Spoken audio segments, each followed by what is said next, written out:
अगर आपको मुंबई से फॉर एग्जांपल चेन्नई जाना है या हैदराबाद जाना है, आप घर पहुंचे और आपने देखा एक्टिवा खड़ी हुई है, आप वो लेकर चेन्नई निकल जाएंगे। एक क्लियर व्यू क्या होना चाहिए ऑप्शन सेलर का? एक ऑप्शन सेलर वो बच्चा है सर्कस में चलने वाला जो लकड़ी लेके चल रहा है वहां पर। हमने ऑप्शन बाइंग के अंदर ये भी देखा था कि option buying is nothing but वो प्रीमियम अप्रिसिएशन को आपको ट्रेड करना है। अगर प्रोबेबिलिटी आपके फेवर में है तो गेम आपके फेवर में स्क्यू नहीं हो गई है, फिर कोई ऑप्शन बाइंग क्यों करेगा? तो हम हमारे लिए कैसे एक स्ट्रैटेजी बनाकर ट्रेड जनरेट कर सकते हैं? तो सारी कहानी शुरू होती है दो लोगों की लड़ाई से। हर रिटेलर को ऑप्शन बाइंग करनी है, लेकिन सारे इंस्टीट्यूशंस और मार्केट मेकर्स जो होते हैं वो करते हैं ऑप्शन सेलिंग। और अगर आपको किसके बारे में सीखना है then this video is for you. Hi, this is Anshar Hiran and welcome to another video of थन। एंड आज हमारे साथ फिर से हैं as promised mister Himanshu Arora ji. Hi sir, welcome back to your own channel. Thank you sir. And हमने लास्ट वीडियो के अंदर ये डिस्कशन किया था कि ऑप्शन क्या होते हैं, ऑप्शन बाइंग कैसे होती है।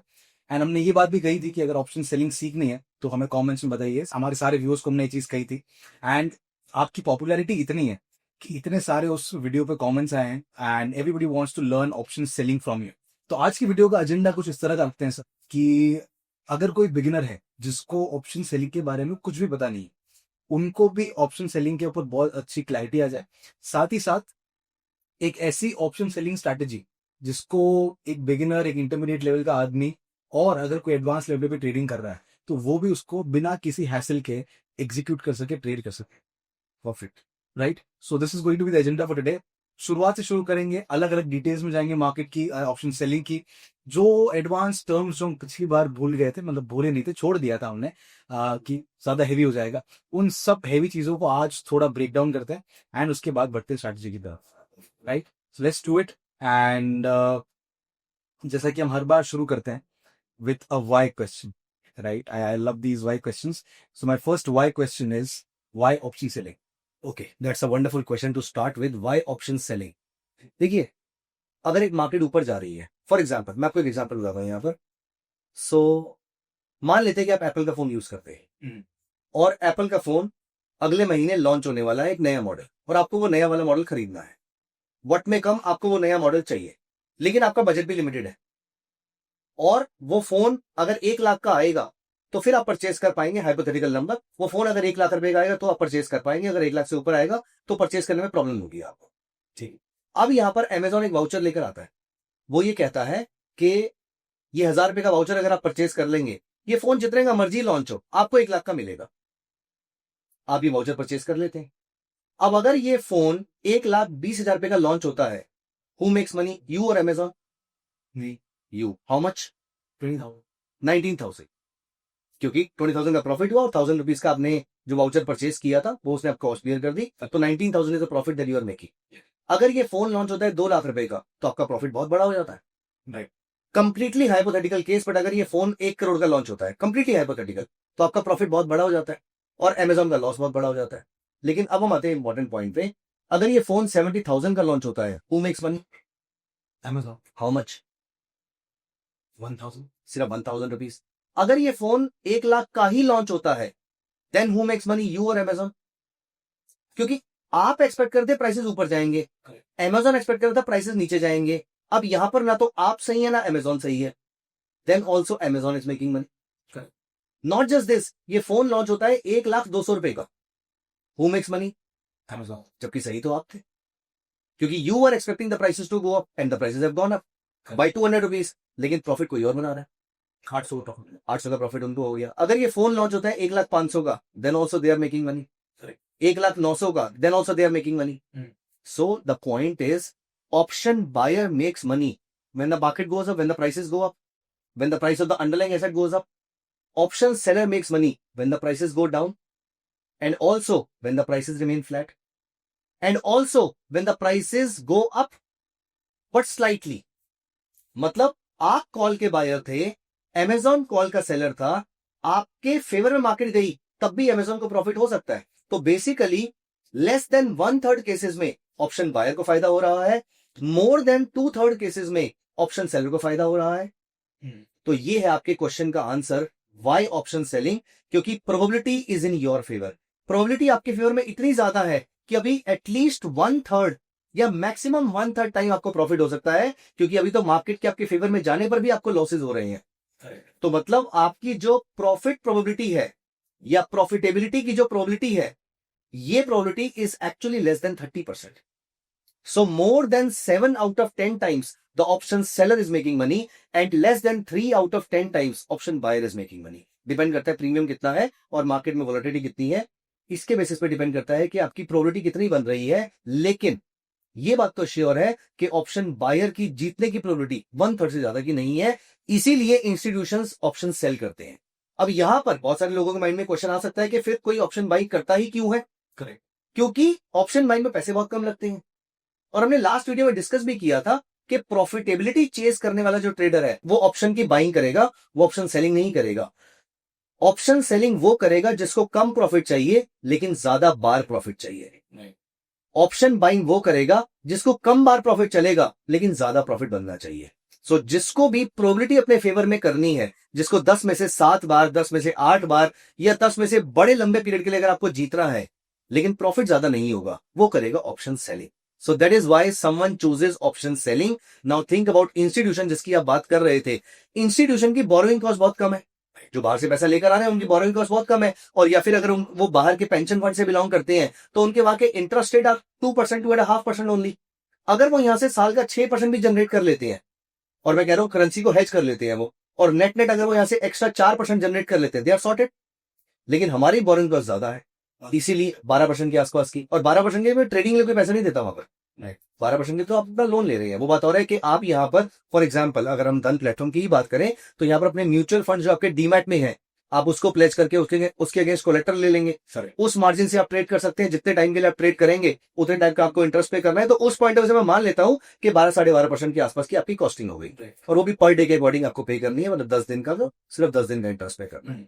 तो 12% से ऊपर रिटर्न जनरेट करना है मेरे को, ये तो वहां पर मैं ऑप्शन बाइंग करता हूं। या ऑप्शन बाइंग में प्रॉफिटेबिलिटी बहुत अच्छी आती है, ये मेरे फेवर में चीज आती है। तो if you are chasing profitability then go for option buying, and if you are chasing probability then go for option selling. This is the reason why people choose option selling. Having said this, आप option selling में भी, मैं यहाँ पर return की कोई commitment या ऐसा तो नहीं करना चाहूंगा, लेकिन मैं सिर्फ एक टर्म, हमने जो एक नंबर हमने यहाँ पर बोला, there are people who are making more than significantly higher than 12% of the markets by option selling itself. अगर आपके पास सही तरीके से स्ट्रेटेजी है तो आप ज्यादा रिटर्न भी यहां से कमा सकते हैं, लेकिन कंपैरेटिवली अमाउंट ऑफ रिटर्न आपका सेलिंग में कम होता है कंपेयर टू बाई, लेकिन सक्सेस रेट बहुत ज्यादा होता है। तो आपको सक्सेस रेट चेस करना है तो ऑप्शन सेलिंग, बड़े प्रॉफिट चेस करने हैं तो ऑप्शन बाई। मतलब जो 3 पॉसिबल डायरेक्शन है मार्केट की, या तो ऊपर या नीचे या साइडवेज, उन तीनों में से अगर आपको 2 बार जीतना है, अगर 2 कंडीशन उसमें आपको जीतना है, तो option selling is the right. Minimum 2 bar, correct. जबकि मार्केट आपके अगेंस्ट भी जा रही है तो भी तो ऑप्शन सेलर जीत ही रहा है थोड़ा बहुत, क्योंकि प्रीमियम उसको पहले से मिल चुका है। तो ऑप्शन बाइंग में आप तभी पैसा बनाएंगे जब आप ही के फेवर में मार्केट जाए, अच्छी स्पीड में जाए और अच्छे वैल्यू से जाए। करेक्ट, डायरेक्शन भी आपके फेवर में हो, मोमेंटम भी आपके फेवर में हो, करेक्ट, स्पीड आपके फेवर में हो। इसीलिए पिछले वाली वीडियो में हमारा फोकस मोमेंटम पे था। राइट। हम सिर्फ डायरेक्शन के बेसिस पे प्ले नहीं कर सकते। ऑप्शन सेलिंग में आप मुझे सिर्फ ये बोल दो कि निफ्टी ये वाले लेवल के ऊपर नहीं जाएगी, मैं तभी पैसा बना दूं, क्योंकि मैं वहां वाला ऑप्शन भेज दूंगा कि उसके ऊपर मार्केट ने जाना ही नहीं है, तो मैं वहां वाली कॉल ऑप्शन भेज दूंगा। ठीक है, जबकि ऑप्शन बायर को ये लेवल चाहिए होगा कि मार्केट यहां से कितना ऊपर जाएगी, जबकि ऑप्शन सेलिंग के लिए बेसिक इन्फॉर्मेशन काफी है कि मार्केट इसके ऊपर नहीं जाएगी। तो ये मैं तुम्हें बता देता हूँ। हमने ऑप्शन बाइंग के अंदर ये भी देखा था कि option buying is nothing but वो प्रीमियम अप्रिसिएशन को आपको ट्रेड करना है, कैच का, आप उसको कैच करने की कोशिश करना है। ऑप्शन सेलिंग के अंदर क्या है? इसका उल्टा। तो ऑप्शन सेलिंग में आपने जो ऑप्शन बेचा है आप उसको जीरो होता हुआ देखना चाहोगे। तो थीटा आपके फेवर में काम कर रहा है, टाइम डिके आपके फेवर में काम कर रहा है। आपने एक ऑप्शन शॉर्ट सेल किया तो आपने एक ऑप्शन 100 रुपए का शॉर्ट सेल किया। एज एन ऑप्शन बायर आप चाहते थे 100 की वैल्यू 120 हो जाए, 150 हो जाए। यहां पर आप चाहते हैं 100 की वैल्यू गिर के 80 रह जाए, 70 रह जाए, 60 रह जाए, 0 हो जाए, मेरा option out of the money close हो जाए। अगर वो out of the money expire होगा, ऑप्शन वैल्यू 0 हो जाएगी, क्योंकि टाइम वैल्यू 0 हो जाएगी, और वो इंट्रिंसिक वैल्यू इसके अंदर है नहीं, तो पूरे के पूरे ऑप्शन की वैल्यू खत्म हो जाएगी। ये आपका मैक्सिमम प्रॉफिट है। अनलिमिटेड प्रॉफिट नहीं होता यहाँ पर प्रॉफिट सिर्फ लिमिटेड होता है। जो प्रीमियम आपको मिल गया बेचने के टाइम पे, this is your maximum profit, इससे ऊपर आपको कुछ नहीं मिलने वाला। ओके, तो वहां पर है कि आपको, मतलब पैसा तो एक तरीके से बनता है कि बाय लो सेल है, बट वहां पर लो आपका डिफाइंड है, और जो हाई है जहां पे आपको बेचना है वो डिफाइंड नहीं, वो अनलिमिटेड हो सकता है। अनलिमिटेड। यहाँ पर आपने सेल हाई ऑलरेडी कर लिया, तो आपका जो लोएस्ट बाइंग लेवल है वो जीरो हो सकता है। So that's the only amount that you can earn. That is why you have a limited profit and you can have unlimited loss. Correct. तो जो फायदा ऑप्शन बायर को होता है उतना ही नुकसान ऑप्शन सेलर को भी होता है, जैसे जीरो सम की। Profit of one is to loss of other. तो जो बायर ने कमाया वो आपकी जेब से चला गया, जो बायर ने लूज किया वो आपको मिल गया, डिपेंडिंग अपॉन किसका व्यू सही निकला। करेक्ट। ऑप्शन सेलर के लिए सबसे इंपॉर्टेंट बात क्या है? ऑप्शन सेलर एक ऐसा बच्चा है जो आपने सर्कस में देखा होगा, जो रोप पे चल रहा होता है। आपने देखा होगा ना, वो डंडी लेके ऐसे चल रहा होता है। ये ऑप्शन सेलर है।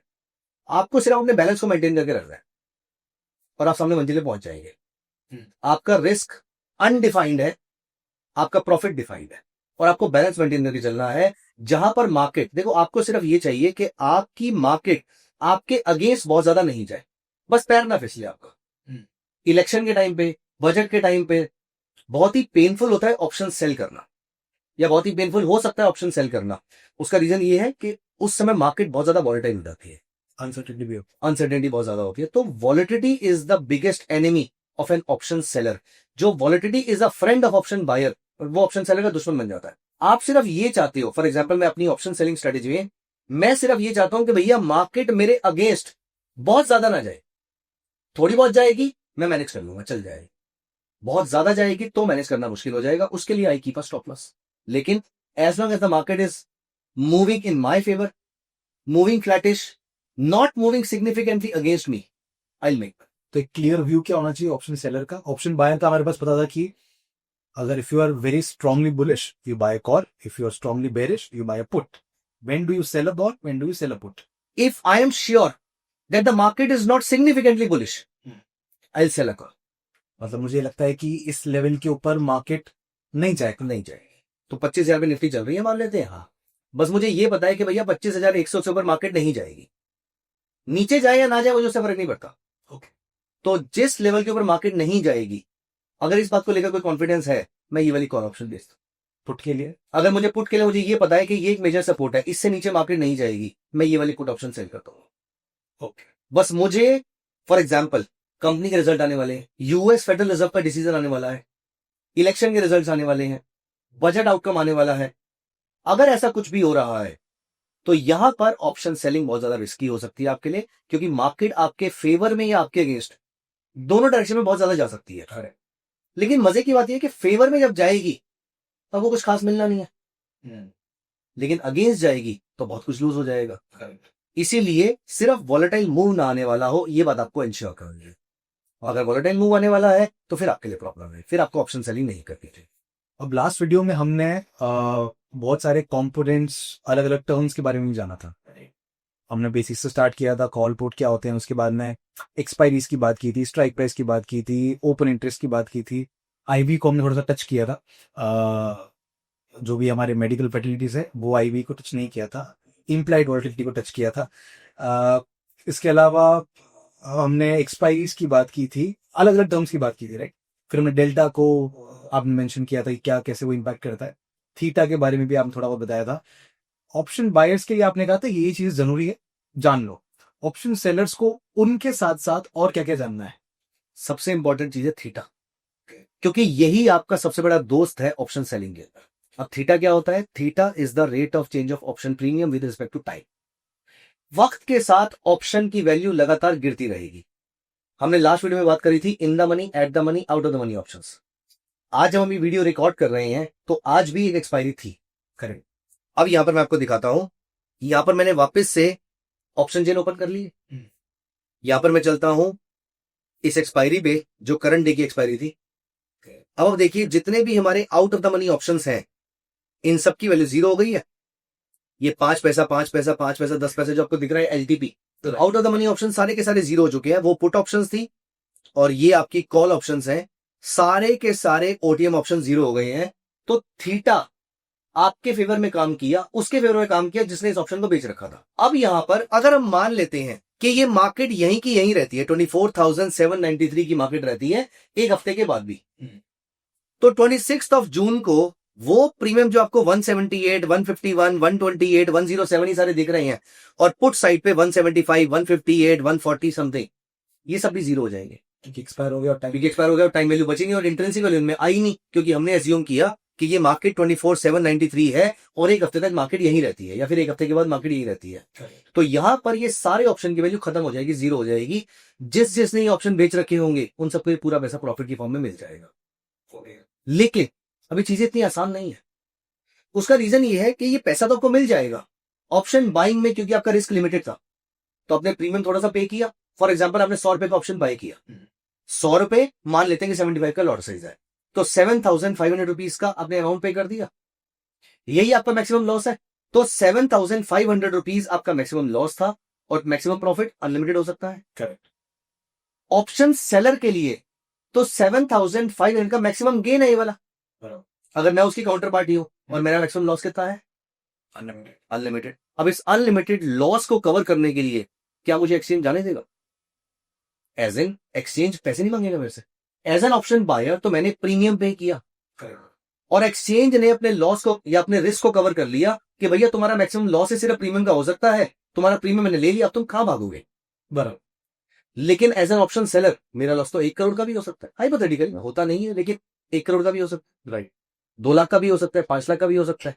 तो मैं कितना मार्जिन पे करने वाला हूं? This is called bar margin, value at risk margin.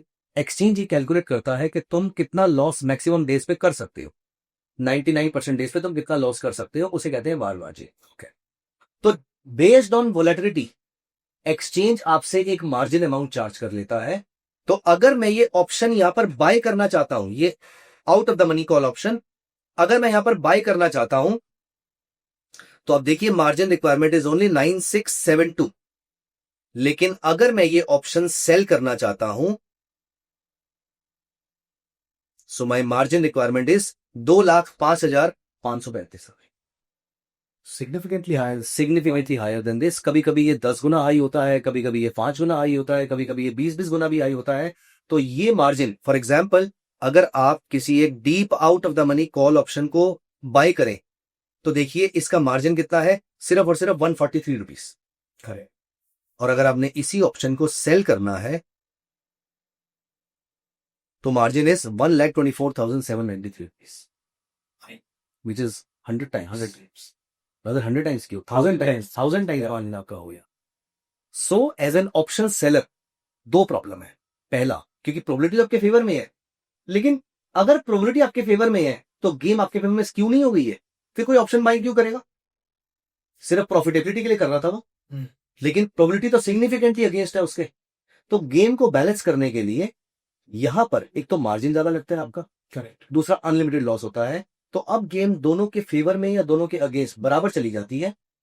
Option buyer का मार्जिन कम लग रहा है, प्रोबेबिलिटी जीतने की कम है, लेकिन प्रॉफिटेबिलिटी सिग्निफिकेंटली हाई है। करेक्ट। ऑप्शन सेलर का मार्जिन बहुत ज्यादा लग रहा है तो आपका आरओआई बहुत कम हो जाता है। जीतने की प्रोबेबिलिटी ज्यादा है लेकिन प्रॉफिट्स बहुत ही मिनिस्कल है। करेक्ट। अब यहां पर कंफ्यूजन किसी की स्टार्ट होती है, स्पेशली रिटेल ट्रेडर की। अब अगर आपके पास 50 लाख रुपए हैं तो आप करोगे प्रोबेबिलिटी को अपने फेवर में, क्योंकि प्रॉफिटेबिलिटी इतनी खराब भी नहीं है। आप ये नोटिस करो, अगर मैं कोई एट द मनी ऑप्शन को बेचता हूं तो यहां पर मैंने 2 लाख रुपए का मार्जिन जरूर पे किया, लेकिन 178 इंटू 75 फॉर एग्जाम्पल, अराउंड 10,000 रुपए हो गए मेरे, ब्रॉडली पकड़ लेते हैं।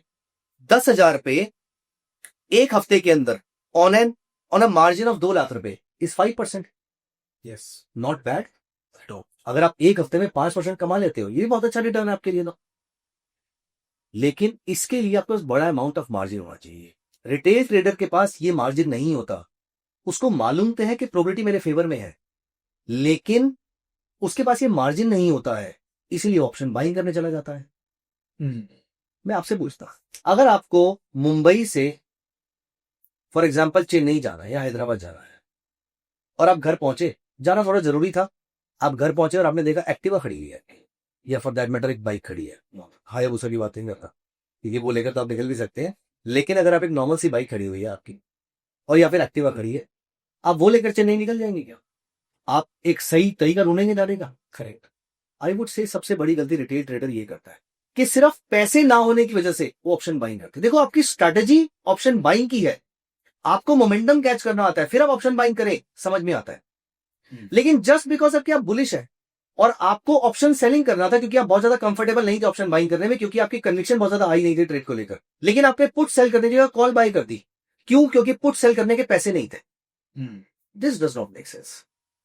तो पहले मैं सबको ये बात बोलना चाहूंगा कि पहले आप ये सोचिए कि किसी ट्रेड के लिए या किसी एक व्यू के लिए कौन सा ट्रेड सही है। करेक्ट। अगर आपका ट्रेड बुलिश है, आपकी कन्विक्शन बहुत ज्यादा हाई है, आपको मोमेंटम की गारंटी है या मोमेंटम की श्योरिटी है या मोमेंटम का कॉन्फिडेंस लेवल बहुत ज्यादा हाई है, then go for call buy, अगर बुलिश व्यू है तो। अगर आपको कन्विक्शन नहीं है, बस आपको सिर्फ इतनी कन्विक्शन चाहिए कि मार्केट क्रैश नहीं करेगी, then go for a put sell, क्योंकि यहां पर प्रोबेबिलिटी आपके फेवर में है। लेकिन यहां पर लोग क्या करते हैं, यार उसके लिए मार्जिन चाहिए 2 लाख रुपए, मैं इसलिए कॉल बाय कर रहा हूं। और ये 93% लोगों में वो वाले लोग ज्यादा होते हैं जिन्होंने ट्रेड के साथ सही तरीके से प्रोडक्ट को मैच ही नहीं किया। तो आपका प्रोडक्ट बिल्कुल सही होना चाहिए। अगर आपका कॉन्फिडेंस लेवल हाई है तो कॉल बाय कीजिए या पुट बाय कीजिए। अगर आपका कॉन्फिडेंस लेवल कम है तो ऑप्शन सेल कीजिए। वैसे ये भी एक मिथ है कि ऑप्शन सेलिंग के लिए बहुत बड़ा मार्जिन चाहिए। आप यहां पर इसकी माइनर हेजिंग करके आप इसके मार्जिन को 1/4 तक भी लेकर आ सकते हैं। मे भी मौका मिलेगा तो हम इस वीडियो में एंड में डिस्कस करेंगे, लेकिन अभी के लिए मैं आपको बता दूं कि ये एक मिथ है कि आपको 2 लाख रुपए का पूरा मार्जिन चाहिए। आप यहां पर एक छोटी मोटे चेंजेस करके इसके अंदर आप इस मार्जिन को 50-60 हजार भी लेकर, अगर लेस देन 50,000 में भी लेकर आ सकते हैं। लेकिन सबसे पहला तो मेरा सजेशन ये रहेगा सभी को, आपकी ट्रेडिंग स्ट्रेटेजी के अकॉर्डिंग पहले तो ये डिसाइड कीजिए कौन सा प्रोडक्ट आपको सूट करता है, call buy, put buy, call sell या पुट सेल। फिर आप सोचिए कि इसको एग्जीक्यूट कैसे करना है। सिर्फ बुलिश और बियरिश होना काफी नहीं है। Got it. सो थीटा आपके फेवर में काम कर रहा है। डेल्टा के बारे में हम ऑलरेडी डिस्कस कर चुके हैं पिछली वीडियो के अंदर। गामा, वेगा और रो ये अभी के लिए भी बहुत ज्यादा मैटर नहीं करते हैं जब तक हम स्ट्रेटेजीज के बारे में बात ना करें। सो डेल्टा और थीटा पे आप अगर मास्टरी कर लेंगे, और डेल्टा का मतलब हमने लास्ट वाली वीडियो में डिस्कस किया था कि मार्केट के मूव करने पर आपके ऑप्शन का प्राइस कितना मूव करेगा, उसे कहते हैं डेल्टा, राइट। और टाइम के साथ आपकी ऑप्शन की वैल्यू कितनी गिरेगी, वो है आपका थीटा। और थीटा मेरे फेवर में जा रहा है। अब आपको एज एन ऑप्शन सेलर सिर्फ एक चीज को लेकर श्योर होना है कि मार्केट मेरे अगेंस्ट ज्यादा ना जाए। ऐसी स्ट्रेटेजी फॉर्म करनी है जो बनाना कोई बहुत मुश्किल काम नहीं है। ये तो आप बेसिक सपोर्ट रेजिस्टेंस से भी कर सकते हैं। बेसिक सपोर्ट रेजिस्टेंस से भी कर सकते हैं। मतलब वो तो डिपेंड करता है कि कोई प्राइस एक्शन यूज करना चाहता है, इंडिकेटर यूज करना चाहता है, फिबोनाची जैसे टूल्स यूज करना चाहता है, आप कुछ भी यूज करना चाहते हैं उसके थ्रू। कोई भी अगर इस मार्केट में 1 साल पुराना है तो उनको मालूम है कि बेसिक टेक्निकल एनालिसिस क्या होता है, वो यूज करके भी आप ऑप्शन सेलिंग से पैसा बना सकते हैं। यहां पर मैं कोई सपने नहीं बेचना चाहूंगा किसी को भी। ऑफ कोर्स इसके लिए मेहनत लगती है, इसके लिए बहुत सारी बैक टेस्टिंग लगती है, इसके लिए बहुत सारा एफर्ट लगता है, आपके माइंडसेट का बहुत बड़ा रोल होता है। तो मैं यहाँ पर ये सपने नहीं दिखा रहा कि कोई भी कर सकता है, लेकिन कोई भी जो मेहनत करे, स्ट्रेटेजी बनाए, स्ट्रेटेजी को टेस्ट करे, अप्लाई करे, वो कर सकता है। सर जितने भी ऑप्शन सेलर्स जो होते हैं ना, वो मैंने देखा है कि ऑप्शन चेन के अंदर कुछ एनालिसिस करते हैं जो कि बहुत इन डेप्थ एनालिसिस होता है एक तरह का, जो उनको एक तरह से मार्केट की पूरी पिक्चर दिखा देता है। हमने बात की थी लास्ट टाइम ओपन इंटरेस्ट और चेंज इन ओपन इंटरेस्ट के बारे में, वो क्या होते हो तो मालूम पड़ गया, लेकिन उससे मार्केट का कैसे हाल मालूम पड़ता है वो मालूम नहीं पड़ा। ओके, वो देखें सर एक, वो डेफिनेटली दे सकते हैं, लेकिन वो एक इन डेप्थ टॉपिक है। जैसे कि आपने बताया कि पूरी मार्केट की पिक्चर आपको वो बता सकता है, तो इन डेप्थ टॉपिक है। इसके लिए मैं रिकमेंड करूंगा कि जो भी अगर कोई बिगिनर है, अगर जो हमारे व्यूअर्स हैं जो अभी आज स्टार्ट कर रहे हैं, तो पहली चीज तो मैं ये बता दूं, ये थोड़ा सा एडवांस टॉपिक है। ठीक। तो आप पेपर पेन लेकर बैठिए, और अगर ये समझ में नहीं भी आता है अभी के लिए तो कोई प्रॉब्लम नहीं है, वीडियो को बाद में दोबारा से देख लीजिएगा। लेकिन ऐसी कोई रॉकेट साइंस भी नहीं है, तो समझ में आ जाना चाहिए। लेकिन ऐसा कोई सबसे इंपॉर्टेंट टॉपिक भी नहीं है कि आपको ये पहले दिन पे ही समझ में आना चाहिए। तो समझने की कोशिश कीजिए, मैं अपनी पूरी कोशिश करूंगा आपको डिटेल में समझाने की। तो सारी कहानी शुरू होती है 2 लोगों की लड़ाई से। एक होता है रिटेल पार्टिसिपेंट और एक होता है इंस्टीट्यूशन। चलिए मेरा आपसे क्वेश्चन है, और ये मेरा सारे व्यूअर से भी क्वेश्चन है। आप जब इस क्वेश्चन को सुनेंगे तो इसका आंसर आपका जो भी है माइंड में सोचने दीजिएगा, कमेंट में लिखिएगा। रिटेल और इंस्टीट्यूशन, या रिटेल वर्सेस इंस्टीट्यूशन, आपको क्या लगता है इंडिविजुअल लेवल पर कौन ज्यादा अमीर है? किसके पास ज्यादा पैसा है, एक इंडिविजुअल रिटेलर के पास या एक इंडिविजुअल इंस्टीट्यूशन के पास? ऑब्वियसली इंस्टीट्यूशन के पास। इंस्टीट्यूशन के पास। They are talking about a few thousand crore rupees, Yeah. and we are talking about a few thousand rupees or lakh rupees probably. Retail और institution at a normal level, कौन ज्यादा smart है? क्या लगता है, कौन ज्यादा स्मार्ट होगा in terms of resources, in terms of knowledge, in terms of information, in terms of networking? कौन ज्यादा स्मार्ट? ऐसे इंडिविजुअली बात करें तो मैं हूँ, बट फिर भी अगर नॉर्मली बात करूं, आपके अलावा हाँ, तो फिर बाकी लगता तो ये कि इस चीज की बता एक्चुअली ज्यादा स्मार्ट होगा। और अगर हम आपकी भी बात करें तो अगर हम इंस्टीट्यूशन आपको हायर कर लेगा अगर आप बहुत स्मार्ट हो तो फिर इंस्टीट्यूशन इवेंचुअली स्मार्टर ही बन जाएगा। अगर वो स्मार्ट है तो आपको ढूंढ भी तो लेंगे फिर वो। ओके, जोक्स अपार्ट, तो इंस्टीट्यूशन अपने लेवल पे ज्यादा स्मार्ट है और ज्यादा पैसा है। इसका मतलब ये है कि इंस्टीट्यूशन जो करेंगे that is likely to be more correct compare to जो रिटेल करेंगे। या एंड एनीवेज मैं पूरी कहानी आपको ना भी बताता तो आपने वीडियो की शुरुआत या आपने स्टार्टिंग में हम डिस्कशन भी कर रहे थे कि 93% रिटेल पार्टिसिपेंट लूज मनी। कहीं से भी ने ये नहीं बोला कि 93% institutions are losing money, retailers are losing money. तो इसका मतलब कोई ना कोई तो है जो पैसा कमा रहे हैं। तो ये पूरी ऑप्शन चेन एनालिसिस होता है ना, ये इंस्टीट्यूशन की स्मार्टनेस से शुरू होता है। ओके, और इंस्टीट्यूशन पर पैसा ज्यादा है तो चांसेस आर हाई कि वो ऑप्शन सेल करेंगे, क्योंकि रिटेलर तो ऑप्शन सेल कर नहीं सकता, क्योंकि 2 लाख रुपए। मैं आपसे एक क्वेश्चन पूछता चलिए यहां पर, और ये क्वेश्चन अगेन सबके लिए है। आप अपने आसपास एक लिस्ट बनाइए कितने लोग टोटल मिला के ट्रेडिंग कर रहे हैं। आपके कजन ब्रदर, आपकी कजन सिस्टर, आपके फादर, आपके चाचा, आपके ताया जी, आपके मामा, आपके पेरेंट्स, आपके फ्रेंड्स, जितने भी आपके लोग हैं इंक्लूडिंग योरसेल्फ, कितने लोग ट्रेडिंग कर रहे हैं। अब आप उनमें से उतने लोगों की लिस्ट निकालिए जो 10 लाख से ऊपर की ट्रेडिंग कर रहे हैं, 10 लाख से कम डेरिवेटिव मार्केट में 10 लाख लेकर बैठे हुए हैं। So people with 10 lakh rupees divided by total number of people around you who are trading, ये प्रोपोर्शन लेस देन 5% या 3% निकल के आएगा। अगर आपके पास 100 लोग ट्रेडिंग कर रहे हैं आपके आसपास, ये जितने लोगों को आप जानते हैं उनमें 10 लाख से ज्यादा वाले बहुत कम लोग हैं, specially in derivatives. Specially in derivatives. Investment portfolio हो सकता है, मैं उसकी बात नहीं कर रहा यहाँ पे। सो यहां पर इसका मतलब यह है कि रिटेलर्स जो कम पैसा लेकर आए हुए हैं, तो अगर वो 10 लाख लेकर नहीं आए हैं तो 5 लाख लेकर आए होंगे, 2 लाख लेकर आए होंगे, 50,000 रुपए लेकर आए होंगे, और बहुत बड़ी पॉपुलेशन तो 20-25 हजार से ही आई हुई होती है। हर कोई इसको कसीनो की तरह लेकर आता है कि भैया ये 20 रुपए बचे हुए हैं, ये अगर लूज हो भी जाएंगे तो चलेगा। ये माइंडसेट एक्चुअली कसीनो वाला नहीं है क्या? No wonder why people are losing money here, because they do not consider this as a business, they consider this as a casino only, and that is why most people lose money here. आप इसको proper धंधे की तरह लेकर आइए, proper business की तरह लेकर आइए। आप बिजनेस में सुबह 9:15 बजे दुकान खोलते हैं, कम से कम शाम को 3:30 बजे दुकान बंद करते हैं। उस बीच में आप कभी भी एक्साइटेड नहीं होते हैं, आप कभी डांस करते हुए दुकान पे नहीं गए, लेकिन 9:14 होते ही आप डांस करना शुरू करते हैं, आज मार्केट खुलेगी। ये एक्साइटमेंट जो है, देखो आप जितने बड़े लोग पैसा कमा रहे हैं बहुत शांति से कमा रहे हैं, बहुत पीसफुली कमा रहे हैं। कितनी बार ऐसा है, देखिए आप बिजनेस करते हैं, आपने अपने बिजनेस को लेकर, ऐसा तो है नहीं आपने रैंडम बिजनेस स्टार्ट कर दिया होगा, आपने रिसर्च करी होगी कौन सी जगह पे दुकान लेनी है, कहां पर माल बनवाऊंगा, कहां पर माल बेचूंगा। ये सारी की सारी रिसर्च आपने अपनी ट्रेडिंग में कहां करी? आप अभी कभी मुझे बताइए पिछले 1 महीने के अंदर कितने घंटे, कितने नंबर ऑफ आवर्स आपने मार्केट में स्पेंड किए हैं after 4 o'clock, before 9 o'clock, after 4 o'clock in the afternoon, before 9 AM in the morning tomorrow. आपके पास बहुत लंबा टाइम है, तकरीबन 18 घंटे के आसपास का टाइम है आपके पास। 18 घंटे में से कितने लोग ऐसे हैं जो 10 घंटे मार्केट की रिसर्च कर रहे होते हैं, जबकि बिजनेसमैन कर रहा होता है, ये इंस्टीट्यूशंस कर रहे होते हैं। तो यहां पर इंस्टीट्यूशंस जो है वो मोस्टली ऑप्शन की सेलिंग कर रहे हैं, क्योंकि बड़ा पैसा है उनके पास और उनकी आरओआई की एक्सपेक्टेशन भी कम है। उनको प्रोबेबिलिटी पे जीतना है, हमें प्रॉफिटेबिलिटी पे जीत रहा है। इसलिए रिटेलर्स मोस्टली ऑप्शन बाई करते हैं, इंस्टीट्यूशन मोस्टली ऑप्शन सेल करते हैं। हैविंग सेड दिस, ऐसा कोई रूल नहीं है, मैं खुद भी रिटेलर हूं पर मैं ऑप्शन सेलिंग भी करता हूं, और बहुत सारे लोग ऐसे भी हैं इंस्टीट्यूशन जो कभी कभी ऑप्शन बाइंग भी करते हैं। लेकिन ब्रॉडली इंस्टीट्यूशंस ऑप्शन सेलिंग की तरफ फोकस्ड है और रिटेलर ऑप्शन बाइंग की तरफ फोकस्ड है, and they are more likely to be correct compare to retailers. ये 2 एजम्पशंस है इससे पहले कि हम ये पूरा एनालिसिस कर पाए ऑप्शन चेन का। ये 2 एनालिसिस मानकर हम इसका एनालिसिस करते हैं कि institution are smarter and they have got a lot of money power. वैसे ऐसे बहुत सारे प्रैक्टिकल एग्जांपल्स मैंने अपनी लाइफ में देखे हैं, जहां पर मार्केट जब उनके अगेंस्ट जा रही होती है बहुत ज्यादा, वो कैश मार्केट में बाइंग करते हैं, मार्केट ऊपर आ जाती है और उन्होंने जो पुट बेची हुई थी वो ऑटोमेटिकली प्रॉफिट में है। Correct, they are the market makers, they are the drivers of the market. Correctly.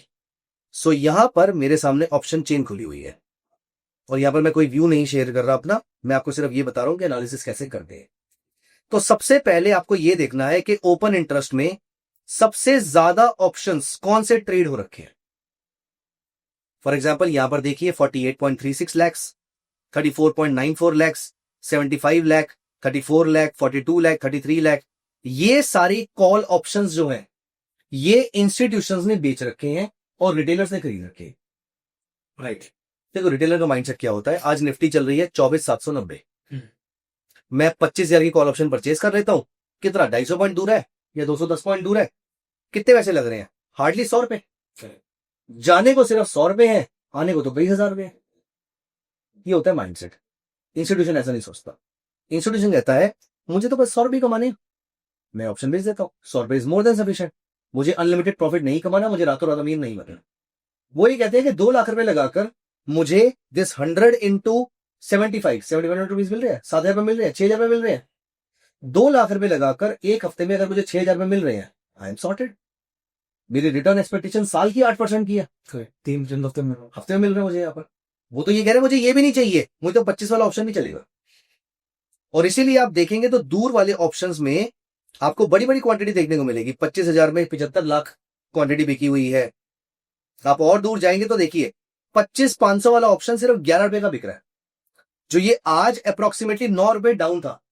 तो सोचिए कल इसकी वैल्यू 20 रुपए थी। 2 लाख रुपए लगाकर किसी को यहां पर 1,500 रुपए मिल रहे हैं एक हफ्ते के अंदर, जिसको साल का 8% कमाने से। राइट। तो ये भी बहुत है।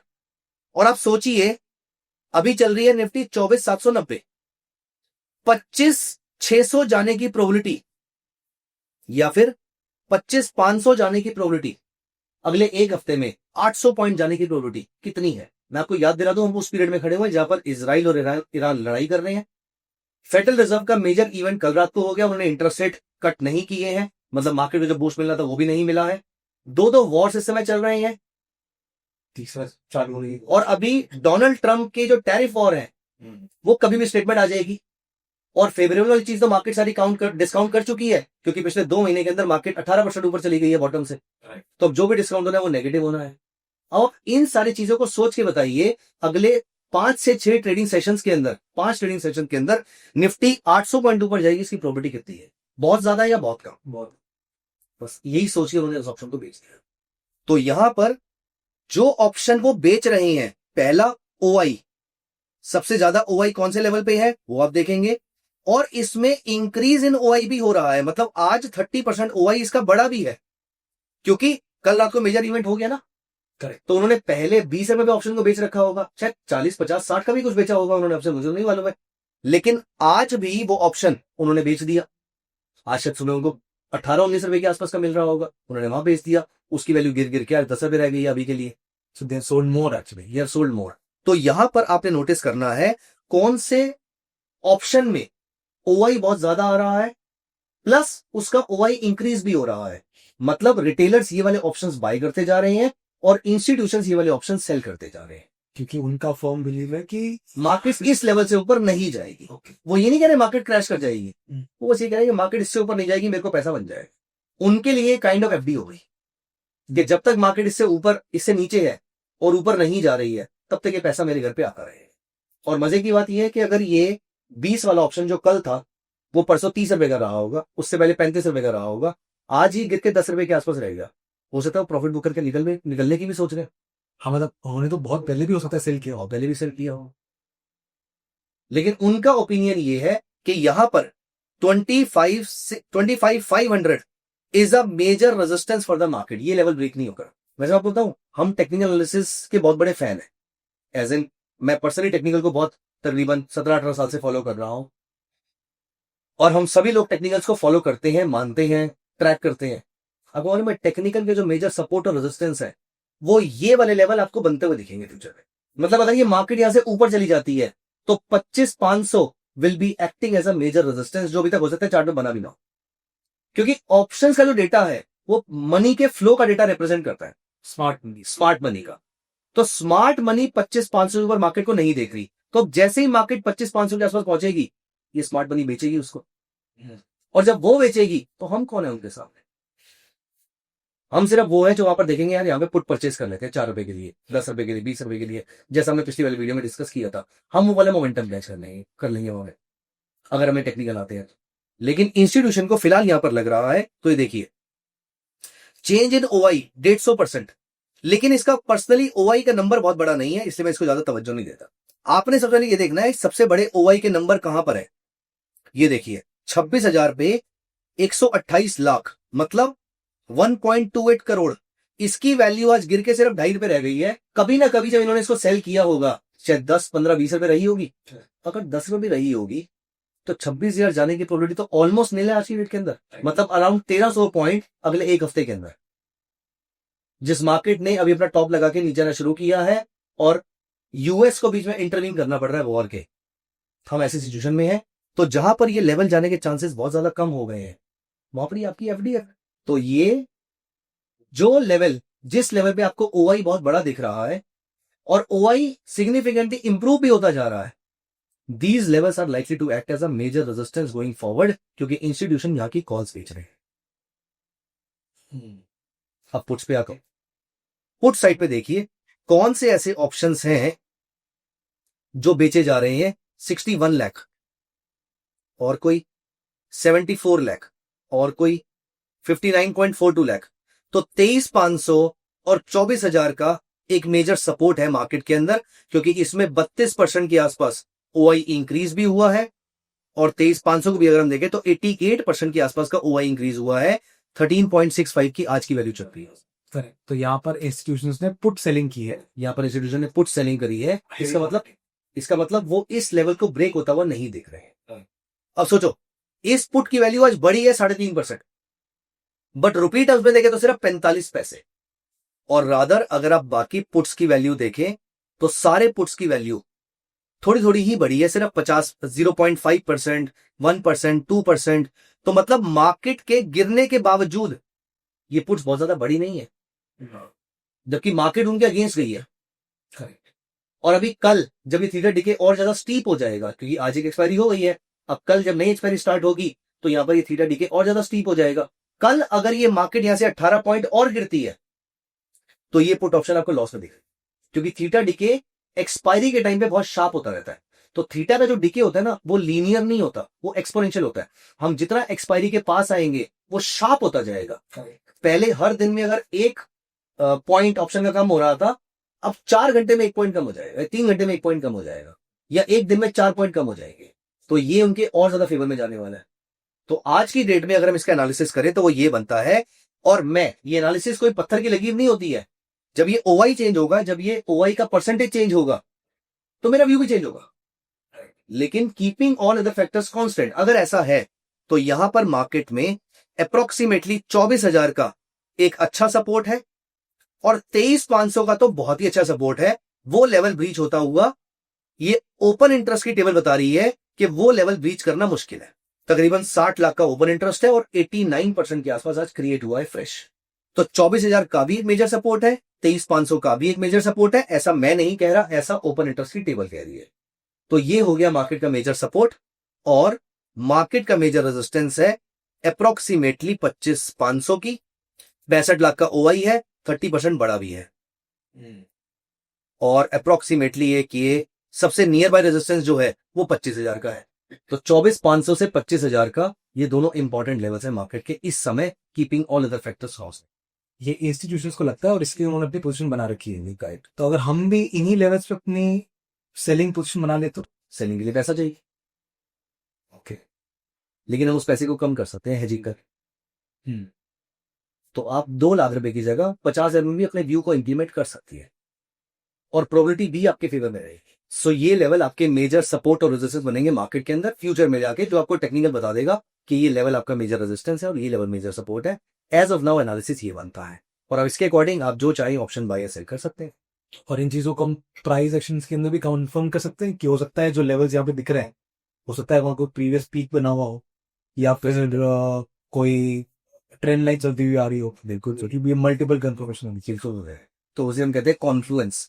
तो जब मल्टीपल पैरामीटर्स एक जगह पे मैच करते हैं उसे हम कहते हैं कॉन्फ्लुएंस। तो अगर कॉन्फ्लुएंस हो रहा है ऑलरेडी, तो ये आपके लिए बहुत अच्छा ट्रेड जनरेट कर देता है। अब ट्रेड जनरेशन की बात आई गई है, तो हम हमारे लिए कैसे एक स्ट्रैटेजी बनाकर ट्रेड जनरेट कर सकते हैं, और एक्चुअली कैसे ऑप्शन सेलिंग कर सकते हैं, उसके बारे में प्रॉब्लम बताइए।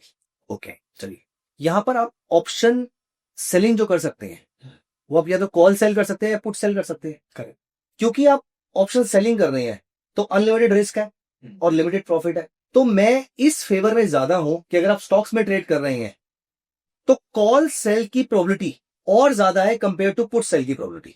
क्योंकि मार्केट्स में अगर मुझे ऑप्शन सेलिंग करनी है किसी स्ट्रेटेजी के अंदर, मार्केट में ब्लैक स्वैन इवेंट्स आपने किस डायरेक्शन में होते हुए देखे हैं, बुलिश या बियरिश? अगर हम सिर्फ कॉल सेल करें और पुट सेल को थोड़ा सा अवॉइड करें, और पुट सेल को थोड़ा सा थोड़ी देर के लिए रखते हैं हम यहाँ पर साइड पे, कि हम एक स्ट्रॉन्ग कन्विक्शन के टाइम पे पुट सेल करें, और मेजॉरिटी के टाइम पे अगर हम कॉल सेल पे फोकस करें, तो कॉल सेल में अगर मार्केट में कोई अनसर्टेनिटी आती भी है, आपके फेवर में जाए। ओके, तो 10 में से 7 ट्रेड मेरे ऑप्शन सेलिंग वाले कॉल्स में होते हैं, और 3 मेरे पुट सेल होते हैं। दोनों का थॉट प्रोसेस सेम है, मैं सेम स्ट्रेटेजी के थ्रू ही इसको यूज करता हूं, लेकिन ये पॉइंट ऑफ व्यू मैंने आपको इसलिए दिया क्योंकि ये बहुत ही कम लोग जानते हैं कि मार्केट में सडन क्रैश आने के चांसेस ज्यादा होते हैं। तो पुट सेल में आपके लॉसेस बढ़ जाते हैं। अगर आप हेजिंग करके कर रहे हैं तो कुछ भी कर लीजिए, लेकिन अगर आप नेकेड ऑप्शन सेल कर रहे हैं तो call sell is relatively better compare to put sell, क्योंकि मार्केट में जितनी अनसर्टेनिटी है वो आपके फेवर में जा रही है।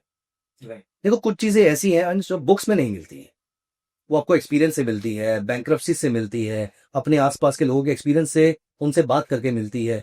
ये एक ऐसा खास इंपॉर्टेंट पॉइंट है जो मैं अपने व्यूअर्स को डेफिनेटली बताना चाहूंगा कि मार्केट में जितने ब्लैक स्वान इवेंट्स होते हैं वो ज्यादातर बियरिश होते हैं। मुझे याद है अपर सर्किट मैंने अपनी लाइफ में सिर्फ एक बार लगते हुए देखा, जब मनमोहन सिंह साहब सेकंड टाइम पीएम बने थे। इट वाज 18 मई 2009। और लोअर सर्किट अभी तक कई सारे याद है मेरे को, अभी तो बहुत लोगों को कोविड वाले भी नहीं भूला होगा। अभी रिसेंटली अगर हम 7 अप्रैल की बात करें तो मार्केट 4% नीचे खुली थी। इलेक्शन वाले दिन की बात करें तो 8.25%, वो भी ऑलमोस्ट सर्किट था हमारा। तो लोअर सर्किट तो कितने सारे याद है। तो मेरी स्टॉक मार्केट में जब मेरा पहला दिन था तो शुरुआती लोअर सर्किट से हुई थी। तो दैट वाज 18 जनवरी 2008। तो 18 जनवरी 2008 को मैंने एंट्री किया था, 21 जनवरी को मंडे था, मार्केट में लोअर सर्किट है, तो मेरा सारा पैसा खत्म हो गया। तो लोअर सर्किट तो बड़े सारे याद है, अपर सर्किट कम हो गए। तो ब्लैक स्वन इवेंट भी मेरे फेवर में काम करे तो कॉल सेल ज्यादा अच्छे तरीके से काम करते हैं, एटलीस्ट मेरे। तो मैं यहाँ पर क्या करता हूं, मुझे चाहिए एक ऐसा एरिया, अगेन लॉजिक पे बात करते हैं, स्ट्रेटेजी पे बाद में है, लॉजिक पे बात करते हैं। लॉजिक कहता है कि मुझे चाहिए एक ऐसा एरिया, स्टॉक जिसके ऊपर ना जाए, करेक्ट, मैं वो वाली कॉल बेच दूंगा। अब ये कैसे पता लगाया जाए? लार्ज कैप स्टॉक्स जो होते हैं ना वो सिक्लिकल होते हैं। जोमैटो का share, again not a recommendation to buy और सेल समथिंग, जोमैटो का शेयर या अभी एटर्नल के नाम से होता है, तो एटर्नल का शेयर 45-50 रुपए से बढ़कर 280 रुपए हो गया। ऐसा आप रिलायंस में एक्सपेक्ट कर सकते हैं क्या बिना किसी मेजर इवेंट के? एटलीस्ट ऊपर वाली साइड पे तो बहुत ही कम होता है। सो ये जो स्टॉक्स होते हैं ना लार्ज कैप, ये ऊपर जाते हैं, वहां जाके थक जाते हैं, फिर ये बैठ जाते हैं। अगर ये बहुत ज्यादा नीचे भी जाते हैं तो भी ये थक जाते हैं, फिर ये वापस ऊपर जाते हैं। बस ये जो पीरियड है ना थकने वाला, मुझे ये कैच कर रहा है। अभी कैसे पता लगाए थे? तो मैं ऐसे स्टॉक्स ढूंढूंगा लार्ज कैप में जो हाईली ओवरबॉट हो चुके हैं, क्योंकि यहां पर वो थकने वाले होंगे। और वो कैसे निकाला जाए? कोई भी मोमेंटम ऑसिलेटर उठा लीजिए, आरएसआई उठा लीजिए, कोई भी ऐसा ऑसिलेटर जो बैंड्स में हो, आरएसआई हो गया, सीसीआई हो गया, विलियम परसेंटेज आर हो गया। मैं इस स्ट्रेटजी में यूज करता हूं विलियम परसेंटेज आर। तो यहां पर मैं धन चार्ट्स में चलता हूं, और धन चार्ट्स में मैंने एक ऑसिलेटर लगाया William percentage R. William percentage R की एक बहुत ही खास बात है, आप यहां पर नोटिस कीजिए, जब तक ये स्टॉक अपवर्ड मोमेंटम में है तब तक विलियम परसेंटेज आर नीचे नहीं आ रहा, ये ओवरबॉट टिका हुआ है। करेक्ट, ये आरएसआई में प्रॉब्लम है। आरएसआई स्टॉक अगर ऊपर भी जा रहा है ना तो भी वो डिप लेती रहेगी, उससे ऊपर टिका नहीं जाता। हम इसको और ऊपर टिकाते हैं, इसके पैरामीटर को हम यहां पर इंक्रीज कर देते हैं 140। 14 पीरियड होता है डिफॉल्ट। अब आप देखिए इस पूरे पीरियड में जब तक ये ओवरबॉट था, यहां से इस पूरे पीरियड तक 11% बढ़ा, तब तक विलियम परसेंटेज आर ऊपर ही टिका रहा। राइट, सो अब यहां पर ये बार बार ऊपर जा रहा है, बार बार नीचे आ रहा है। मुझे चाहिए ऐसा एरिया जहां पर ये एक्सट्रीमली ओवरबॉट हो जाए। तो इसके दो बैंड्स होते हैं, 80 और 20, -20 और -80 बेसिकली। मैं कहता हूं कि बिल्कुल एक्सट्रीम जोन -5 और -95। मतलब इसको आरएसआई की बात कीजिए कि आरएसआई की वैल्यू 95 हो गई है और आरएसआई की वैल्यू 5 रह गई है। मैं उन पीरियड्स की बात कर रहा हूं, तो ये एक्सट्रीमली ओवरबॉट हो गया। अब आप देखिए, क्योंकि मैं करंट प्राइसेस नहीं ले पाऊंगा, यहां पर ये बहुत कम जाएगा। ये देखिए फरवरी में यहां पर गया था, ये ओवरबॉट हुआ, उसके बाद मुझे ये वाला फॉल देखने को मिला 20% का। और मजे का बताऊं, ऑप्शन सेलिंग में कितने फॉल पे आपका पैसा बन जाता है, और ना भी हो अगर साइड तो एब्सोल्युटली 0%। बस सिर्फ मैं ये चाहता था ना कि ऊपर ना जाए यहां से, जब तक वो नहीं जाएगा पैसा बनता रहेगा। लेकिन इतना भी आसान नहीं है। तो यहां पर एक्चुअली लोग सोचते हैं कि अगर पुट बाय कर लिया होता तो आज तो लॉटरी लग गई। लॉटरी कर लिया होता, लेकिन आपको कैसे पता कि इतना बड़ा फॉल आने वाला है? उसके लिए मोमेंटम देखना पड़ता है ना, उसके लिए पिछली वाली स्ट्रेटजी के अकॉर्डिंग हो सकता है पुट बाय के थ्रू पैसा बना हो जाता है। लेकिन मुझे यहाँ पर क्या चाहिए, मुझे सिर्फ एक चीज चाहिए कि भैया यहाँ से मार्केट ऊपर तो नहीं जाने वाली ना। तो मैं क्या करता हूं, मैं 10, 30 और 100 पीरियड की मूविंग एवरेज लगा देता हूं। अब मुझे ट्रेंड पता लग जाएगा बियरिश कब हो रहा है।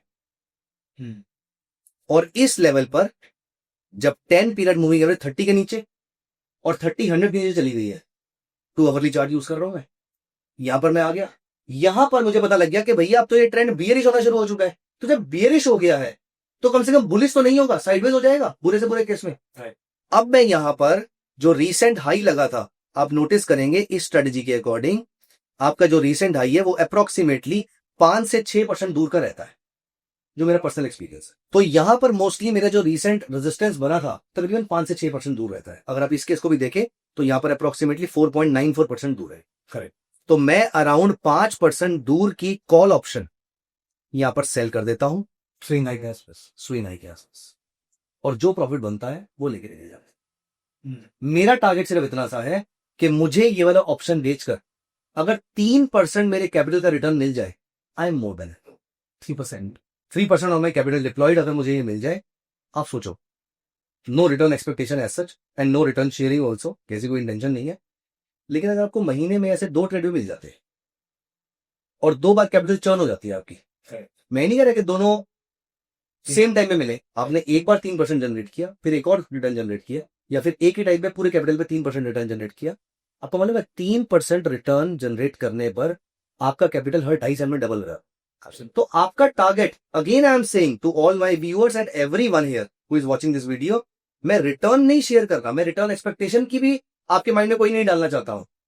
मैं सिर्फ ये कह रहा हूं कि ज्यादातर लोगों को लगता है कि मुझे महीने का 100% रिटर्न कमाना है, मुझे महीने का 20% कमाना है। कौन कमा रहा है दुनिया में महीने का 20% और लगातार? सर आपको पता नहीं ना, आप नॉर्मल दुनिया में नहीं रहते ना सर, हम बताते हैं आपको। आपसे हमने सीख लिया कि ये 3% में बनाना है, महीने का बनाना है, वो भी अच्छा महीना हुआ तो बन जाएगा। और हम घर जाएंगे, घर जाते हमें स्क्रीनशॉट आने लगेंगे कि एक दिन में पैसा 200% रिटर्न, 500% रिटर्न, 21 दिन में डबल। 21 दिन तो बहुत बड़ी बात हो गई सर, एक दिन में करते लोग। अच्छा। एंड वहां पे सारा गड़बड़ है कि अभी हम 1 घंटे का आपसे लेक्चर सुन के आए हैं कि भाई 3% कमाना है, उसके बाद में ये लोग हमें 10-10 मिनट के अंदर स्क्रीनशॉट भेजते हैं, वहां पे सारा ये जो कैलकुलेशन खत्म हो जाता है। High returns in the market is highly overrated, what's underrated is consistency. आपको कंसिस्टेंसी को चेस करना है, हाई रिटर्न्स को चेस नहीं करना। हाई रिटर्न्स चेस करने जाएंगे तभी पैसा लूज हो जाता है, कंसिस्टेंसी चेस करने जाएंगे तो पैसा कभी लूज नहीं होता। तो फिर स्क्रीनशॉट वाले क्या करना है? I don't know, I have never shared it, और थैंकफुली मुझे किसी ने अप्रोच भी नहीं किया, और करेगा तो बहुत गाली खाए इसलिए आप नहीं कर सो यहां पर अब आप नोटिस कीजिए मुझे करना क्या है। यहां पर हम चलते हैं स्ट्रेटेजी पे। फॉर एग्जाम्पल अगर हमें यहां पर एक कॉल बेचनी है तो मैं क्या करूंगा, मैं सिंपली लेट अस से मैं यहां पर बजाज ऑटो पे क्लिक कर देता हूं। बजाज ऑटो की अगर मुझे 5% दूर की कॉल बेचनी है, आज बजाज ऑटो चल रहा है अप्रोक्सीमेटली 8500 का, करेक्ट। तो अगर मुझे यहां से 5% दूर की, मतलब अप्रोक्सीमेटली 400-500 पॉइंट दूर की कॉल बेचनी है, क्योंकि अभी तो एक्सपायरी बहुत ही क्लोज है, तो यहां पर प्रीमियम नहीं मिलेगा आपको, और एनीवेज मंडे ट्यूसडे के बाद तो उसका मार्जिन बढ़ जाएगा। तो नेक्स्ट मंथ वाले में मैं वहां पर ट्रेड करूंगा अगर मुझे लिक्विडिटी मिलती है तो। और यहां पर 8500 9000 वाली कॉल ऑप्शन आप यहां पर नोटिस कीजिए, यहां पर मैं इस पे क्लिक कर देता हूं। सो मैंने 93,000 के आसपास का यहां पर मार्जिन डिप्लॉय किया, और 111 मल्टीप्लाई बाय 75 अप्रोक्सीमेटली 8,500 पे, 8,000 पे मान लेते हैं, 8,000 पे on 93,000 in 5 weeks. Is it bad? What? It is approximately 7 to 8% in 5 weeks. in a month. In a month also. So that's fairly awesome. अब मजे की बात यह है कि मैं 93,000 का मार्जिन में बचा सकता हूं। मैं क्या करता हूं, हम चलते हैं यहां पर। तो फॉर एग्जांपल बजाज ऑटो, मुझे यहां पर 9,000 की कॉल ऑप्शन सेल करनी है।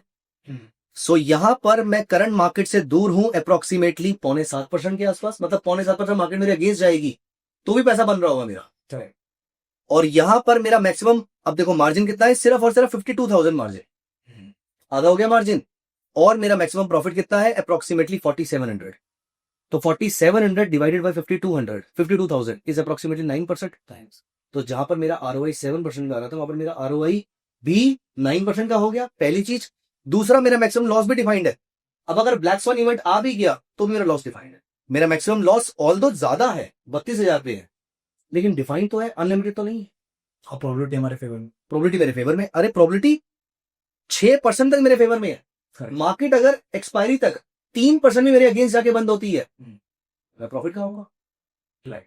So I make money when the market goes down. In this strategy, I would make money when the prices remain flat, even though I make money when the market goes up. That is the beauty of option selling. और hedging करके आपका ROI बढ़ गया, hedging करके आपका margin requirement कम हो गया। Correct. और यहां पर आप कितनी पोजीशन ले सकते हैं। फॉर एग्जाम्पल, ये देखिए, ये ट्रेड प्लान आता है यहाँ पर। ट्रेड प्लान में आप यहाँ पर फीड कर दीजिए कि मुझे अपने कैपिटल का फॉर एग्जाम्पल 10% एलोकेट करना है। जितना पैसा मेरे अकाउंट में है उसका 10% मुझे यहाँ पर एलोकेट करना है। मेरा रिस्क कितना है, फॉर एग्जाम्पल 10% ऑफ दिस जो कैपिटल में डिप्लॉय करूंगा, और रिवॉर्ड कितना है, फॉर एग्जाम्पल 20%। आप इसको सेव कर दीजिए। ये हर बार इस तरीके से आपके ट्रेड प्लान में एग्जीक्यूट करता है, पोजीशन साइज उस हिसाब से। क्योंकि discipline is a very very important thing in option selling. Discipline तोड़ने के लिए as an option seller market आपको कभी माफ नहीं करेगी, बाकी सारी गलतियों के लिए माफ कर देगी। तो इसलिए आप समहाउ जैसे मर्जी आप ट्रेड प्लान यूज कीजिए, आपका कोई इंटरनल सिस्टम है वो यूज कीजिए, आपके धन पे ट्रेडर कंट्रोल्स है आप वो यूज कीजिए, लेकिन आपको डिसिप्लिन रहना पड़ेगा। क्योंकि याद रखिए, एक ऑप्शन सेलर वो बच्चा है सर्कस में चलने वाला जो लकड़ी लेके चल रहा है वहां पर, एक पैर इधर है उधर और वो गिरा। इसलिए सारी चीजें बहुत इंपॉर्टेंट है। ग्रीड का यहाँ पे कोई रोल नहीं है, हाई प्रॉफिटेबिलिटी का यहाँ पे कोई रोल नहीं है, आपको सिर्फ प्रोबेबिलिटी को अपने फेवर में रखना है। तो स्ट्रैटेजी तो मतलब एक काफी सिंपल अप्रोच है इसका कि भाई आपको या तो एक टॉप आइडेंटिफाई करना है, बॉटम आइडेंटिफाई करना है, या वो लेवल आइडेंटिफाई करना है जहां पे मार्केट का मोमेंटम खत्म हो रहा है। एंड वो आप प्राइस एक्शन से करो, या जैसे आपने इंडिकेटर बेस्ड स्ट्रैटेजी बताई है, ओवरबॉट ओवरसोल्ड लेवल्स को निकाल के करो, या फिर जो हमने बात की थी ऑप्शन चेन के अंदर जो ओपन इंटरेस्ट हब्स है आप उसके थ्रू कर लीजिए। करेक्ट। करेक्ट। और अगर आप थोड़ा और सेफ खेलना है तो उनके और ऊंचे वाले ओपन इंटरेस्ट पे जा सकते आपको अगर ग्रीड ज्यादा नहीं है, कम पैसे चलेंगे, तो और दूर का ऑप्शन बेच दीजिए। और अगर फिर भी आपको लगता है कि मुझे और सेफ्टी चाहिए तो हेज कर दीजिए।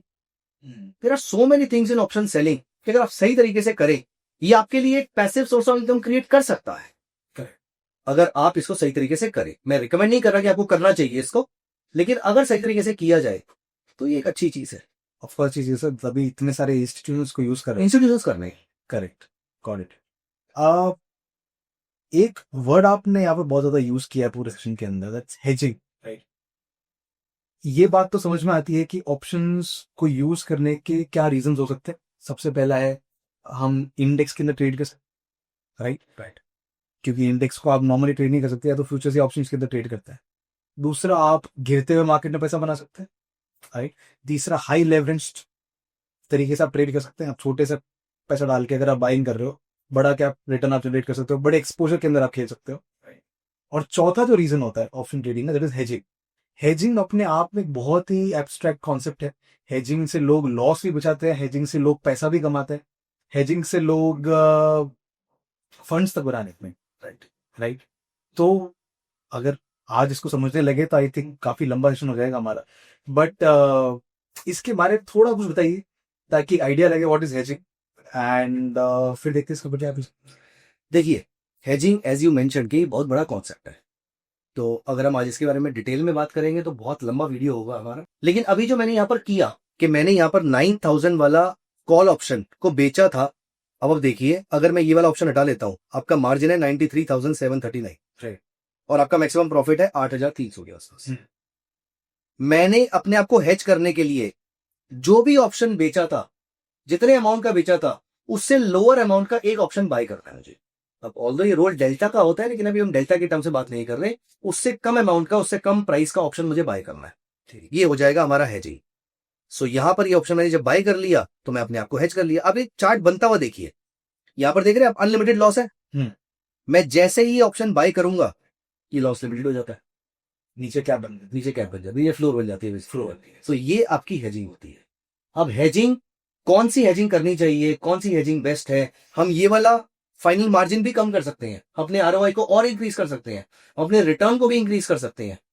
ऐसे करके हम मल्टीपल स्ट्रेटजीज बना सकते हैं। फॉर एग्जांपल हम आयरन कॉर्नर बना सकते हैं जो दोनों तरफ से हेज्ड हुई है और आपको मार्केट के फ्लैट रनिंग में प्रॉफिट दे रही है। Bull call spread, bear call spread, bull put spread, bear put spread, बहुत सारी स्ट्रेटजीज है जो हम हेजिंग करके बना सकते हैं। लेकिन आज के लिए वो टॉपिक बहुत ज्यादा डिटेल में हो जाएगा, तो मेरे ख्याल से अगर हमारे व्यूअर्स को ये वीडियो पसंद आती है तो कमेंट्स में हेजिंग वर्ड मेंशन कर सकते हैं। तो आप कमेंट्स में हेजिंग या स्ट्रेटजीज मेंशन कीजिए। I will be very happy talking about in greater detail, क्योंकि उसके लिए मुझे कम से कम 1 से 1.5 घंटा चाहिए और बात करने के लिए। मतलब I do not want to overload with the information जो आप यूज नहीं कर पाएंगे। तो अभी के लिए आई वुड सजेस्ट यू कि आप इस स्ट्रेटजी को यूज करना शुरू कीजिए। आप इन ऑप्शंस को ट्रेड करना स्टार्ट कीजिए। एज इन आप यहां पर ओटी वेब पे स्ट्रेटजी बनाइए और यहां पर चाहे उसको ट्रैक कीजिए, फिर आप उसको एग्जीक्यूट कीजिए, फॉरवर्ड टेस्टिंग कीजिए, बैक टेस्टिंग कीजिए। धीरे धीरे पहले ऑप्शंस के थ्रू रन थ्रू कीजिए अपने आप को, अपने पोर्टफोलियो को, क्योंकि जितना आसान यहां पर देखना होता है, जब पोजीशन लेते हैं तो दिल धक धक करता है। कैपिटल भी बढ़ी है, कैपिटल भी बड़ी होती है क्योंकि आपका कैपिटल ज्यादा लग रहा है यहाँ पर, राइट। और लॉस बड़ा भी हो सकता है आपका। इसलिए हम इसकी पहले प्रैक्टिस करते हैं, ट्राई करते हैं, और उसके बाद फिर हम स्ट्रेटेजी के बारे में डिटेल में बात करेंगे। What do you say? Done sir, no doubt about that. All right sir, I think that's all today. इससे ज्यादा अगर मैंने पढ़ भी लिया तो शायद समझ नहीं पाऊंगा। So thank you so much for all this. I mean जो ये तो आपने समझाया, इसमें बहुत सारी चीजें थियोरेटिकल भी थी, लेकिन कुछ कुछ चीजें जो आपने एक्सपीरियंस से बताई, जो मार्केट इनसाइट्स थे, जो एक ट्रेडर को प्रैक्टिकली मार्केट में ट्रेड करने के बाद ही पता चलता है, I think that itself it's like a great value for all our viewers in this video. Thank you so much for that. And आप all the way from Delhi यहाँ पर आए हैं धन के स्टूडियो में to create this video. So I really enjoyed this. And आप लोग बताइए कैसा लगा आपको ये video. Thank you so much for watching and I really hope कि इससे एक बहुत सी वैल्यू क्रिएट हुई होगी आपके लिए। ऑप्शन सेलिंग और overall option as a concept, एक उसके अंदर आपकी बहुत सी क्लैरिटी डेवलप हुई होगी। एंड या ऑन दैट नोट, अगर अच्छा लगा हो तो हिट द लाइक बटन। क्या आपके सवाल है इस पूरे कॉन्सेप्ट को लेके, इन सारी स्ट्रैटेजीज को लेकर, let us know in the comment section below. अगर आपको हेजिंग के ऊपर और वीडियो चाहिए तो हेजिंग भी लिख दो कमेंट्स के अंदर, एंड आई थिंक सर उन चीजों को ट्राई करते हैं हमसे ज्यादा, तो आपको भी मोटिवेशन मिलेगा, वापस आते हैं हमारे साथ। और इस तरह का कंटेंट बनाने के लिए। एंड बाय द वे, जो सॉफ्टवेयर अभी सर यूज कर रहे थे वो है ऑप्शन ट्रेडर बाय धन। तो अगर आपको ये भी सारे फीचर्स यूज करने हैं और ऑप्शन ट्रेडिंग को बहुत डिटेल पे समझना है, then you don't have to wait, just description में जाओ या फिर कमेंट्स में जाओ, धन के ऊपर अकाउंट ओपन करो और आप इन सारे फीचर्स, सारे एप्स को एक्सेस कर सकते हैं। तो सारे वीडियोस डिस्क्रिप्शन में, क्लिक करो उनके ऊपर एंड ओपन अकाउंट विद धन, और हम आपसे ऐसे ही रिलेटेड इन्फॉर्मेटिव वीडियो मिलते हैं। Till then keep learning and keep trading with धन।